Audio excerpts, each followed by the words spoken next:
सन 1871 में फ्रांस राज्य के ज़िलों अल्सास और लॉरेन पर अब जर्मनी का कब्जा हो जाता है और वहाँ फ्रेंच पढ़ाने पर बैन लग जाता है। ऐसे में वहाँ के स्कूल के एक टीचर एम हैमिल, जो 40 साल से वहाँ पढ़ा रहे होते हैं, वो अपनी एक आखिरी क्लास लेते हैं जिसे कहा गया द लास्ट लेसन।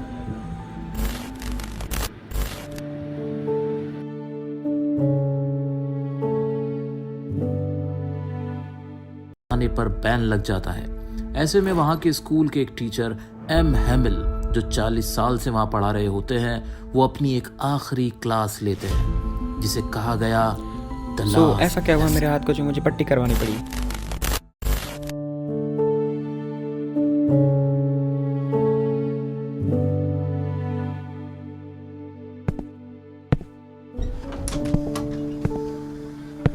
फ्रेंड्स, बेटा आज मैं तुम्हें डांटूंगा नहीं, तुम्हें बुरा लग रहा होगा। हम रोज खुद से कहते हैं कि अभी तो बहुत टाइम है, बहुत समय है, मैं कल याद कर लूंगा, कल याद कर लूंगा। और देखो ना, आज हम कहाँ आके खड़े हो गए हैं।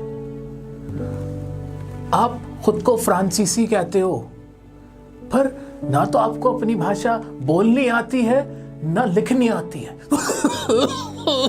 क्या आप जानते हो कि हमारी फ्रांसीसी भाषा इस दुनिया की सबसे सुंदर भाषा है, सबसे लॉजिकल, सबसे क्लियर, और हमें इसकी रक्षा करनी ही होगी।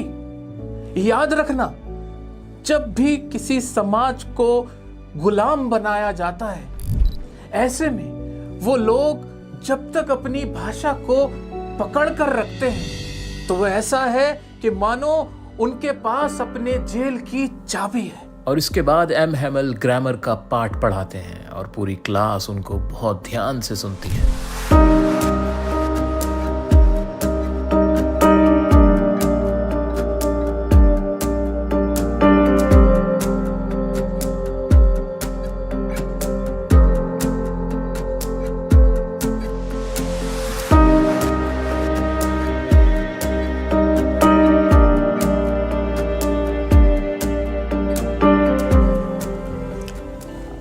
मेरे दोस्तों, मैं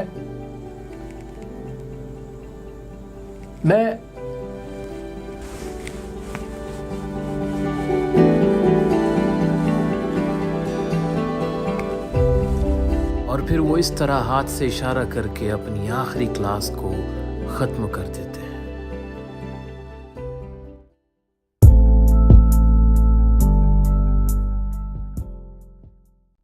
तो दोस्तों, कहानी तो ऑलमोस्ट आपको समझ में आ ही गई है। अब मैं आपके सामने इसका एक लॉन्ग आंसर, जो कि बहुत आसान वर्ड्स में मैंने खुद अपने इन हाथों से आपके लिए लिखा है, थैंक यू, वो एक्सप्लेन कर देता हूं, जो आप एग्जाम में लिख के आओगे। कुछ इंपॉर्टेंट लाइंस बताता हुआ जाऊंगा, कुछ वर्ड्स बताता हुआ चलूंगा, वो देख लेना। छोटा सा आंसर है, जल्दी से देख लेते हैं और इसकी कहानी को, स्टोरी को भी अच्छे से समझ लेते हैं। चैप्टर है हमारा द लास्ट लेसन, जैसे कि इसके नाम से ही पता चल रहा है कि आखिरी लेसन है, इसके बाद और क्लास नहीं होगी। ये कहानी है एक टीचर की, एम हैमिल जिनका नाम है, और एक बच्चा जिसका नाम क्या है, फ्रांस जिसका नाम है। शुरू कर देते हैं भाई। This is the story of a French boy named France.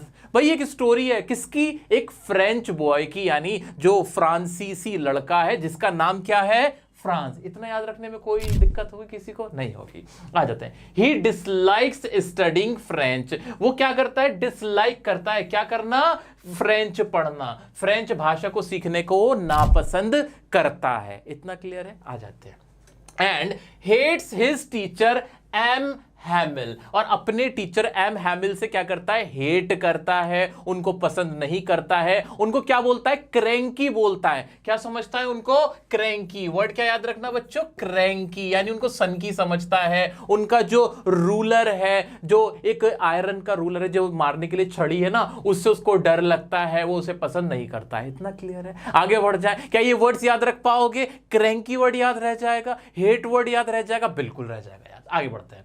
अब क्या होता है, वन मॉर्निंग, एक सुबह क्या होता है, he was in great dread. अब ये ड्रेड वर्ड इंपॉर्टेंट है, एग्जाम में लिख के आना बच्चों, बहुत बहुत अच्छा इंप्रेशन जाएगा। एक सुबह में क्या होता है, जो फ्रांस होता है ना, वो क्या होता है, किसमें होता है, वो ग्रेट ड्रेड। ड्रेड मतलब डर को बोलते हैं, फियर को बोलते हैं। तो उसको डर लग रहा होता है, बहुत ज्यादा डर में होता है। किस चीज के डर में होता है, स्कोल्डिंग। स्कोल्डिंग मतलब किसी को डांटना। तो वो किसके ड्रेड में होता है, किस चीज के डर में होता है, डांटने के, कि उसकी डांट पड़ जाएगी। किसकी वजह से, एज, क्योंकि he did not learn the lesson on participle. उसको यह डर रहता है कि उसने पार्टिसिपल पे जो उसके टीचर ने उसको लेसन लर्न करने के लिए दिया था वो उसने याद नहीं किया था। और जो उसके टीचर है ना, मिस्टर एम हैमिल, वो उससे क्वेश्चन पूछेंगे जो उसको आंसर नहीं आते होंगे, तो उसे इस बात का डर लग रहा होता है। इंपॉर्टेंट वर्ड कौन सा है, पार्टिसिपल कीवर्ड है यहां पे, ड्रेड कीवर्ड है यहां पे, स्कोल्डिंग कीवर्ड है यहां पे।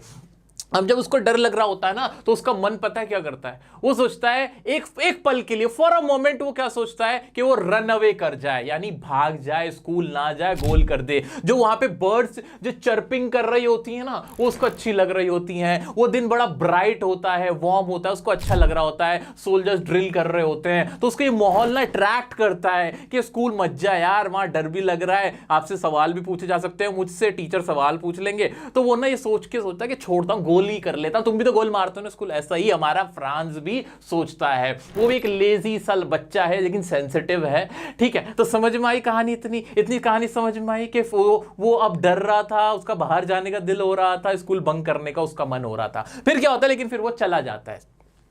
When he reached his school, अब ये लाइन बड़ी आसान है भाई। वो जब अपने स्कूल पे रीच किया उसने, यानी पहुंचा, उसने क्या देखा, he found, उसने देखा, there was silence all around। Silence important word है बच्चे, कि वहां जैसे स्कूल में पहुंचा हर जगह हसल बसल जैसे होती है उस तरह की नहीं थी, साइलेंस थे, सब लोग सीरियस हुए थे। क्यों, the student set eight there desk silently. जो बच्चे थे, सभी बच्चे ना अपने डेस्क पे बड़े खामोशी से बैठे हुए होते थे, जो कि ऐसा कभी नहीं होता था। ये नयापन उसने देखा, नया चेंज देखा। एग्जाम में क्वेश्चन आएगा बच्चों कि जब फ्रांस स्कूल पहुंचा उस दिन सब कुछ अलग क्या था, वहां स्ट्रेंज क्या था, स्ट्रेंज अजीब क्या था। तो आप ये सारी लाइंस लिख दोगे, लिख पाओगे कि नहीं, कि सब कुछ साइलेंट था, बच्चे साइलेंट बैठे हुए थे। और क्या हो रहा था, M Hamel did not scold Franz for coming late. M Hamel ने जो फ्रांस है या फ्रांस है, इसको क्या किया, इसको डांटा नहीं लेट आने पर, क्योंकि फ्रांस जो था वो लेट आया था। बट फिर भी एम हैमिल, जो कि बहुत ही उसको बुरे लगते थे, उनको बुरा समझता था, सनकी समझता था, डरावना समझता था, हेट करता था उनसे, बट उनको उसने उन टीचर ने ना फ्रांस को डांटा नहीं और कहा कि शांति से बैठ जाओ बच्चे, अपनी सीट पे बैठ जाओ। ये भी स्ट्रेंज था, क्योंकि एम हैमिल तो डांटते थे, पढ़ाते थे, उनसे वो डरता था। आगे देखते हैं क्या हुआ, आगे क्या हुआ बच्चों, इतना यहां पे सब कुछ क्लियर है। He was wearing, ये जो एम हैमिल थे वो क्या पहने हुए थे, he was wearing his beautiful dress which he never wore except on inspection and prize days. सबसे इंपॉर्टेंट, आपने ड्रेस तो देखा ही था एम हैमिल का, आपको पहन के दिखाया था मैंने। कौन सा ड्रेस पहना हुआ था, एक स्पेशल ड्रेस पहना हुआ था जिसमें एक फ्रिल्ड शर्ट थी, झल्लीदार वाली शर्ट थी, एक ग्रीन कलर का कोट पहना हुआ था और एक ब्लैक हैट थी। इतना याद रहेगा, ये ड्रेस अब सबको याद रहेगा, लिखने की तो जरूरत नहीं है, याद रह जाएगा। मेरी शक्ल सोच लेना, वो जो एम हैमिल मैंने आपको बन के दिखाया था वो सोच लेना, याद रह जाएगा। तो उन्होंने इस तरह का ड्रेसअप किया हुआ था विच ही नेवर वोर, जो उन्होंने कभी नहीं पहनते थे। वो जब कभी इंस्पेक्शन डे होता था या प्राइज डिस्ट्रीब्यूशन का डे होता था, वो तब स्पेशल ओकेजन पे पहनते थे। यानी आज कुछ स्पेशल होने जा रहा था। क्या स्पेशल था, the villagers were also present in the class. जो गांव के लोग थे ना वो भी बेंच पे पीछे बैठे हुए थे, सारे विलेजर्स जो थे ना वो भी, पोस्ट मास्टर वगैरह सब लोग वहां बैठे हुए थे क्लास के अंदर जहां बच्चों को बैठना था। ये भी स्ट्रेंज था। ये सारी लाइंस आपके आंसर में आ जाएंगी। अगर आपसे पूछा जाए कि उस दिन क्या स्ट्रेंज हुआ था तो आप ये सब लिख दोगे, लिखोगे ना, किसी को कोई दिक्कत तो नहीं हो रही, कोई डिफिकल्ट वर्ड तो नहीं है ना, यहां आसान है ना। आ जाओ। Everybody looked very sad. हर कोई क्या था, बहुत ज्यादा सैड नजर आ रहा था, बहुत उदास था। क्लास में जो भी बैठे हुए थे लोग सब बड़े सैड थे। Then M Hamel told that the order has come. फिर एम हैमल जो टीचर थे वो उठते हैं और बताते हैं कि भाई ऑर्डर आ चुका है। कहां से? बर्लिन से। बर्लिन जर्मनी, यानी बर्लिन जर्मनी की राजधानी तो है, तो बर्लिन से ऑर्डर क्या है कि to teach only German in the schools of Alsace and Lorraine. और ये जो स्कूल्स है जो अल्सास और लॉरेन के, वहां पे अब से सिर्फ और सिर्फ जर्मन पढ़ाई जाएगी, फ्रांस या फ्रेंच भाषा नहीं पढ़ाई जाएगी। ये ऑर्डर जर्मनी से आ चुका है। टू टीच ओनली जर्मन, कि आपको सिर्फ जर्मन पढ़ानी है। कहां कहां? In the schools of Alsace and Lorraine. ये इंपॉर्टेंट वर्ड है, मैं मार्क करता जा रहा हूं जो भी इंपॉर्टेंट वर्ड है जो एग्जाम में आपको लिखने ही है कि क्या है। अल्सास और लॉरेन में अब सिर्फ जर्मन पढ़ाई जाएगी। ये ऑर्डर बर्लिन से आ गया है। इस कहानी का सबसे इंपॉर्टेंट जो फैक्ट है वो यही है कि आपको याद रखना है कि अब क्या हो गया था, फ्रांस के अंदर फ्रेंच भाषा को पढ़ाने पे बैन लग गया था। एक बुलेटिन बोर्ड पे ऑर्डर आके लगा दिया गया था जर्मन्स के द्वारा। इतना क्लियर है, इतना क्लियर है। इसी वजह से अब ये जो क्लास थी, ये जो लेसन था, ये लास्ट लेसन था जो एम हैमल अपने बच्चों के साथ शेयर कर रहे थे। क्या है आखिरी लेसन, फिर क्या होता है वो देखते हैं। फ्रांस को जब पता चला, फ्रांस गॉट शॉक्ड। फ्रांस बहुत शॉक्ड हो गया ये न्यूज सुन के। He felt sorry for not learning his lessons and French language. वो बहुत सॉरी फील करता है, बहुत पछताता है। उसको लगता है कि वो एम हैमल के बातें नहीं मानता था, होमवर्क पूरा नहीं करता था, वो स्कूल बंक करता था। उन सब चीज़ों को सोच के उसको बड़ा सॉरी, यानी बहुत पछतावा, बहुत गंदा, बहुत बुरा फील होता है। उसको इंपॉर्टेंस समझ में आने लगती है अपनी लैंग्वेज की। उसे यकीन नहीं होता कि that was his last lesson, कि अब वो उसका लास्ट लेसन था। इसके बाद अब वो फ्रेंच नहीं पढ़ पाएगा। वो खुद से पूछता है, कहता है कि अभी तो मुझे लिखना भी नहीं आता, अभी तो मैंने फ्रेंच लैंग्वेज सीखी भी नहीं है, मुझे बोलनी भी नहीं आती है, मुझे लिखनी भी नहीं आती है ना, मुझे अभी नहीं आती है, मैंने नहीं सीखी है ठीक से। बोल तो लेता होगा थोड़ी बहुत क्योंकि फ्रांस में था, लिखनी नहीं आती मुझे ठीक से। लेकिन मैं ऐसे ही, मेरा लास्ट लेसन ये कैसे हो सकता है? ये सब सोच के ना वो बहुत सॉरी फील कर रहा होता है, बहुत सरप्राइज हो जाता है। आगे क्या है?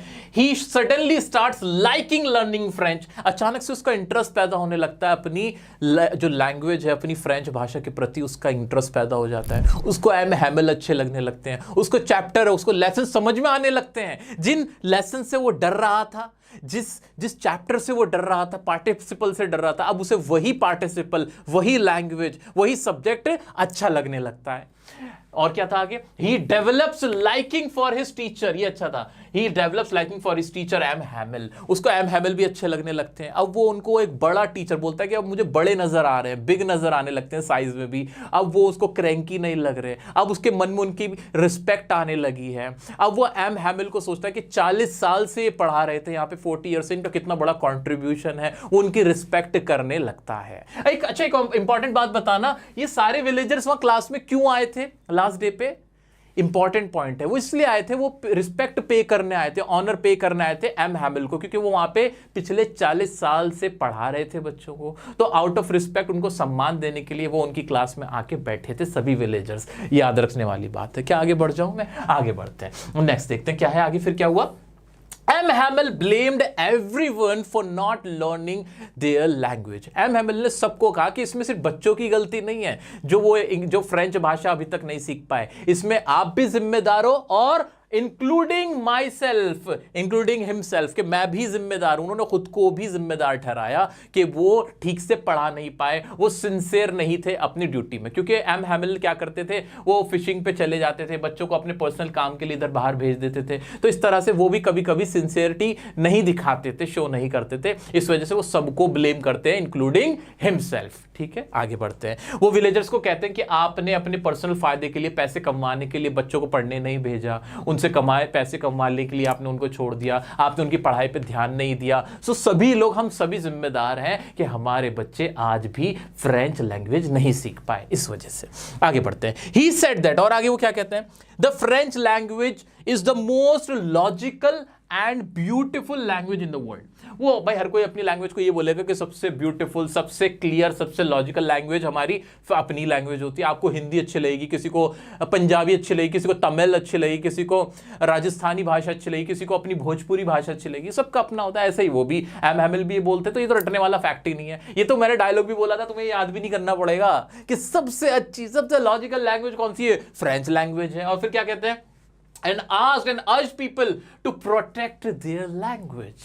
वो कहते हैं कि आप लोगों को अपनी लैंग्वेज को, अपनी फ्रांसीसी भाषा को ना प्रोटेक्ट करना है, बचा के रखना है, संजो के रखना है। और फिर आगे क्या बोलते हैं, अकॉर्डिंग टू हिम, भाई उनके अनुसार language is the key to the prison. अगर कोई जो समाज इंस्लेव्ड हो जाता है, उसको गुलाम बना लिया जाता है, तो अगर उसने अपनी लैंग्वेज को प्रोटेक्ट करके रखा हुआ है, अगर होल्ड करके रखा हुआ अपनी लैंग्वेज को, तो वो ऐसा है मानो जो प्रिजन है उसकी की उसके पास है। ये बात तो आपको इंट्रो में याद हो गई थी, इसे तो रटने की भी जरूरत नहीं है। इंपॉर्टेंट है, लेकिन बहुत इंपॉर्टेंट है। इसके ऊपर एडवांस क्वेश्चन आ सकता है आपसे, हाँ, कॉम्पिटेंसी बेस्ड क्वेश्चन जो होता है ना, उस पर आ सकता है कि बताइए लैंग्वेज का क्या रोल है किसी की लाइफ में। तो उसमें ये सारी बातें लिखनी कि भाई लैंग्वेज, अगर कोई समाज इंस्लेव हो जाता है तो language is like just a की टू द प्रिजन। इस तरीके से हम लैंग्वेज की इंपॉर्टेंस बता सकते हैं। और लास्ट में क्या, one must preserve their mother tongue. हर जो भी है, जो भी इंसान है, उसको अपनी जो मातृभाषा है ना, उसको प्रिजर्व करना चाहिए, उसको संजो के रखना चाहिए, अपनी हेरिटेज को संजो के रखना चाहिए। अगर वो ऐसा करते हैं तो कोई उनको गुलाम नहीं बना सकता, अगर बना भी लेगा तो फ्रीडम हासिल करना आसान हो जाता है। तो ये पूरे चैप्टर की कहानी थी। इसमें मेन अगर मैं कैरेक्टर्स की बात करूं तो कौन कौन है, एक तो फ्रांस है और दूसरा कौन है, दूसरे एम हैमल है। एम हैमल ज्यादा इंपॉर्टेंट है इसके अंदर, क्योंकि एम हैमल ने सारी बातें कही हैं। एम हैमल ने सारी बातें कैसे कही है, लैंग्वेज की जो इंपॉर्टेंस है वो एम हैमल ने बताई। एम हैमल है कौन, इतना याद रखना है भाई, 40 ईयर्स क्या पढ़ा रहे, 40 ईयर्स से क्या पढ़ा रहे, वहां पे टीचिंग कर रहे, क्या पढ़ाते हैं, फ्रेंच लैंग्वेज पढ़ाते हैं। उनको जो फ्रांस था क्या समझता था, क्रैंकी समझता था, ठीक है। और लास्ट डे पे वो क्या हो जाते हैं, बहुत इमोशनल हो जाते हैं, और वो बड़े पेट्रियोटिक से भी नजर आते हैं, पेट्रियोटिज्म भी शो करते हैं, है ना, लैंग्वेज की इंपॉर्टेंस बताते हैं। ये सारे काम कौन कर रहा है, एम हैमल कर रहे हैं। तो एम हैमल का कैरेक्टर स्केच अगर आ जाए तो ये सारी बातें बतानी है। लास्ट डे पे इन्होंने कैसे कपड़े पहने हुए थे, बहुत स्पेशल, जो कि ये फॉर्मल ड्रेस में आए हुए थे, जो पहले ये कभी नहीं पहनते थे, मतलब सिर्फ स्पेशल ओकेजन पे पहनते, नॉर्मली नहीं पहनते थे। कैसी फ्रिल्ड शर्ट पहन रखी थी, ग्रीन कोट था, ब्लैक कलर की कैप लगा रखी थी, ये इसमें हम बता देंगे। बहुत ज़्यादा इमोशनल हो रहे थे, मोशनलेस चेयर पे बैठे रहते हैं, फिर खड़े हो जाते हैं, खामोश रहते हैं। लोग आए थे क्या करने, इनको रिस्पेक्ट पे करने के लिए। तो ये इंपॉर्टेंट क्वेश्चन, देखो मेरी नज़र में ना इंपॉर्टेंट क्वेश्चन इसका यही बनता है। जिसने इतने फैक्ट्स याद रख लिए ना, वो इस चैप्टर में और कुछ ज़्यादा कहीं फंसेगा नहीं है, क्योंकि एम हैमल की ही जिंदगी पे मेनली है कि उन्होंने क्या क्या किया, उन्होंने लास्ट डे को क्या क्या किया। फ्रांस तो एक बच्चा है जिसको बस साइड में रखा हुआ है कि वो जा रहा है, डर रहा है, ये कर रहा है, वो कर रहा है।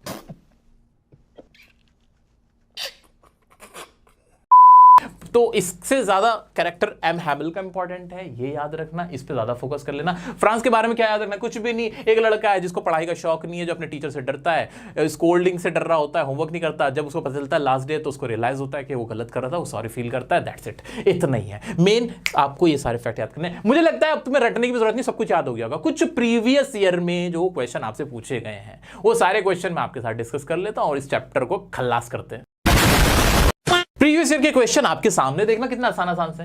Why was M Hamel dressed in formal clothes in school? भाई स्कूल में फॉर्मल क्लोथ क्यों पहन के आए थे? भाई वो लास्ट डे था, लास्ट लेसन था, क्योंकि वहां से बर्लिन से ऑर्डर आ चुका था। An order has come from Berlin. वही जो मैंने आपको बना के दिया है ना, ये जो मैंने आपके लिए पूरा जो आंसर लिखा है ना मेरे बच्चा, जिसने इस आंसर को लर्न कर लिया 2-3 बार, बस ऐसे आंखों के आगे से भी निकाल लेना, इस चैप्टर में से उसको कभी कोई प्रॉब्लम नहीं होगी, उसके पूरे नंबर आ जाएंगे। बस ये मेरी बताई हुई लाइंस लिख के चले जाना, हो गया तुम्हारा काम। आ जाओ नेक्स्ट क्वेश्चन क्या भाई, what were friends feeling as he set out for school and why? भाई उसकी फीलिंग क्या थी? भाई वो डर रहा था, उसको स्कोल्डिंग का डर था, वही पार्टिसिपल में उससे क्वेश्चन पूछा जाना था। How and why was M Hamel dress differently that day? बार बार ये मैंने क्या कहा था आपसे, मैंने आपसे बार बार बोला है एम हैमल पे ही बेस क्वेश्चन ज्यादा आएंगे। ये प्रीवियस ईयर में पूछे गए क्वेश्चन है। फिर से वो कि भाई उन्होंने ड्रेस अलग क्यों किया हुआ था। Everybody during the last lesson was filled with regret comment. ये अच्छा क्वेश्चन है कि भाई हर कोई रिग्रेट फील कर रहा था, कमेंट करके बताएं भाई। क्योंकि रिग्रेट इसलिए फील कर रहे थे क्योंकि सबने अपने सिंसेरिटी से अपनी लैंग्वेज को सीखने की तरफ ईगरनेस नहीं दिखाई थी, जिसमें एम हैमल खुद को भी ब्लेम करते हैं। वही कहानी आ जाएगी इसके अंदर। आ जाते हैं The order from Berlin banning teaching of French stunned everyone comment। फिर वही वाली पूरी कहानी आ जाएगी कि भाई वो ऑर्डर आ गया था, उससे सब स्टंड हो गए थे, किसी को पता नहीं था। उनको अपनी लैंग्वेज के प्रति ना फिर प्यार लौटने लगा था, उन्हें बड़ा प्यार होने लगा था। How was ham हैमिल different in his last lesson, who did he scold and for what. अच्छा था भाई, हैम हैमिल डिफरेंट क्यों थे? क्योंकि वो किसी को डांट नहीं रहे थे, उन्होंने स्पेशल ड्रेस पहना था, फॉर्मल ड्रेस में थे। किसी को इसलिए डांट रहे थे क्योंकि that was the last lesson, और फिर वो बहुत इमोशनल थे, उन्होंने लेसन दिया भाई पेट्रोटिज्म के बारे में ही बात की। बस ये सारी चीज़ आएंगी। कुछ भी नहीं आता जिसने मेरा बताया हुआ है, मेरा लिखाया हुआ ये आंसर एग्जाम में जाके जो का तू भी ऐसे लिख के आ गया ना, उसके बहुत अच्छे नंबर आ जाएंगे। और बाकी बातें होंगी आपके एग्जाम टाइम पे। लाइव लेक्चर तो मेरे से ही लोगे ना, लाइव सेशन मेरे साथ जुड़ जाना, फ्री ऑफ कॉस्ट, कोई टेंशन ही नहीं है। मैं आपके सामने खड़ा हो जाऊंगा और इसके जो एक्स्ट्रा क्वेश्चन हो सकते हैं वो आपके अच्छे से करा दूंगा। अभी के लिए इतना ही। कोई भी डाउट आता है इंस्टाग्राम पे पूछ सकते हो, कॉमेंट में पूछ सकते हो। नेक्स्ट कौन सा चैप्टर थी मुझे जल्दी से कॉमेंट करके बता दो। वीडियो कैसी लगी जरूर बताना, अपने टीचर्स तक, अपने साथियों तक, फ्रेंड्स तक ये वीडियो जरूर शेयर करना। मिलते हैं नेक्स्ट वीडियो में। अभी चैनल को सब्सक्राइब करके रख लेना, क्योंकि एग्जाम टाइम में मोस्ट इंपॉर्टेंटली आपको मैं कुछ नई नई चीज़ें और बताऊंगा, तो उसके लिए सब्सक्राइब करके रखना। मिलते हैं नेक्स्ट वीडियो में नेक्स्ट टॉपिक के साथ, तब तक के लिए बने रहें डियर सर के साथ। Love you all.